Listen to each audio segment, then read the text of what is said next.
என்ன கேள்வி அப்படின்னா, வேத வசனம் நம்முடைய இருதயத்தில் இருக்கா இல்லையா, அதை எப்படி தெரிஞ்சுக்கிறது?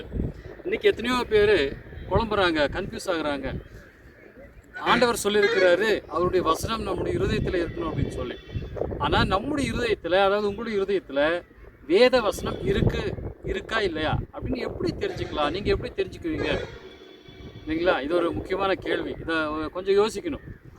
என்னுடைய இருதயத்துக்குள்ள தேவ வசனம் இருக்கு அப்படின்னு சொல்லி நான் எப்படி தெரிஞ்சுக்க முடியும் அப்படின்னு சொல்லி எனக்கு தெரியணும். அது ரொம்ப முக்கியமானது. இதற்கு பைபிள் ஏதாவது ரெஃபரன்ஸ் இருக்கா, வேத வசனம் சொல்லியிருக்கா அப்படின்னா சொல்லியிருக்குங்க. ரோமர் புஸ்தகத்தில் 2ஆம் அதிகாரத்தில் ஒரு வசனம் இருக்குது.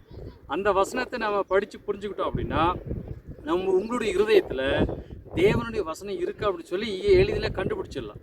அதை நான் வாசிக்கிறேன் கேளுங்க. ரோமர் 2ல் 15வது வசனம். அவர்களுடைய மனசாட்சியும் கூட சாட்சி எடுக்கிறதுனாலும் குற்றம் உண்டு குற்றம் இல்லை என்று அவர்களுடைய சிந்தனைகள் ஒன்று தீர்க்கிறதுனாலும் நியாயப்பிரமாணத்துக்கேற்ற கிரியை தங்கள் இருதயங்களில் எழுதியிருக்கிறது என்று காண்பிக்கிறார்கள்.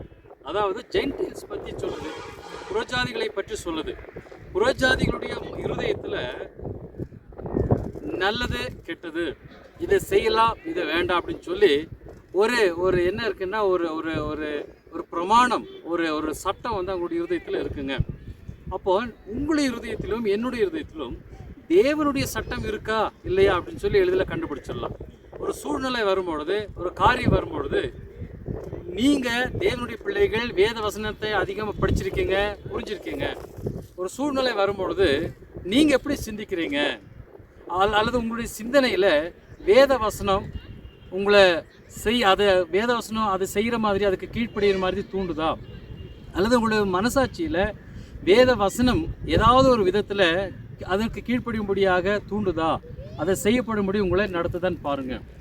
அப்படி உங்களுடைய இருதயத்திலும் மனசாட்சியிலும் ஒரு சூழ்நிலையில் தேவ வசனத்திற்கேற்றபடி நடக்கணும்னு சொல்லி ஒரு உந்துதல் உங்களுக்குள்ளே இருந்துச்சு அப்படின்னா உங்களுடைய இருதயத்தில் அந்த வசனம் இருக்குது. ஆமாம், உங்களுடைய இருதயத்தில் தேவ வசனம் அதற்கேற்றபடி செய்யும்படி உங்களை தூண்டுது அப்படின்னா தேவ வசனம் உங்களுடைய இருதயத்தில் இருக்குங்க. எந்த வித டவுட்டும் வேண்டாம்.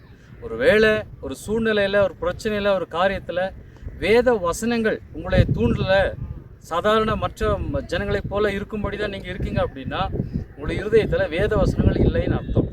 அப்போ வேத வசனம் உங்களுடைய இருதயத்தில் இருக்கணும். அதிகமாக படிங்க. அப்புறம் உங்களுடைய இருதயத்தை சாஃப்டாக மிருதுவாக வச்சுக்கோங்க. ஏன்னா கர்த்தர் உங்களுக்குள்ளே இருக்கிறாரு. உங்களுடைய மனசாட்சியில் பேசுவார், உங்களுடைய இருதயத்தில் பேசுவார். அப்போ அவருடைய வசனம் ஏதாவது ஒரு காரியத்தை செய்யும்படி, ஒரு சூழ்நிலையில் அன்பு காண்பிக்கும்படி, மன்னிக்கும்படி, நல்லது செய்யும்படி தேவனுடைய வசனம் ஏதாவது ஒரு விதத்தில் உங்களுடைய இருதயத்தை தூண்டுது அப்படின்னா, உங்கள் மனசாட்சி அதை செய்ய வைக்குதுன்னா தேவ வசனம் உங்களுடைய இருதயத்தில் நிச்சயமாக இருக்குன்னு சொல்லி நம்ம உறுதிப்படுத்திக்கலாம். அவ்வளோதாங்க.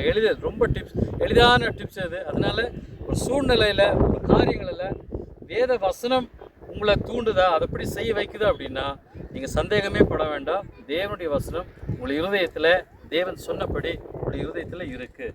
அதற்கு கீழ்ப்படிங்க. அந்த வசனம் உங்களை ஆசீர்வாதத்திற்குள்ளாக நிச்சயமாக கொண்டு செல்லும். God bless you. ஆமென்.